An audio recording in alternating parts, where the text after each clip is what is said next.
Apple Watch 11. Aha.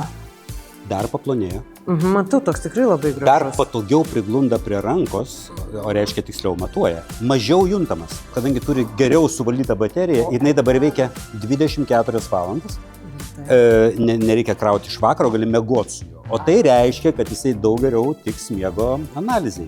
Dirbtinis intelektas dabar, kai Apple laikrodis yra netoli ir su juo susietas, analizuoja, kaip tu sportuoji, analizuoja tavo pulsą, analizuoja tavo reakciją į sportą ir tada atsiranda workout buddy, draugelis toksai, kuris tau sako, varyk dar gali, stipriau jo. Arba dabar tu būti pailsėję Apple Watch SE 3. Tas pats mažiausias. Man mažesnis labiau patinka. Pats mažiausias. Turi tą patį galingą procesorių kaip kiti.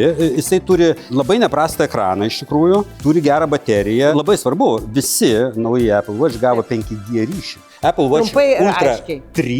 Jisai pirmiausia yra super tvirtas. Titano korpusas, labai šviesus 3000 nitų ekranas, pats šviesiausias čia yra ir labai tiksliai analizuoja sporto judėjimą. Jisai gali analizuoti, nežinau, jeigu bėgis analizuoja viską, įspyrimo jėgą, jisai analizuoja energiją įdėtą, jeigu važiuoja dviračių distanciją, atstumą, jeigu bėgi pagal kažkokį tai maršrutą, kuris čia gali rodyti, tu gali varžyti su savim vakar bėgusiu. Kurį imi?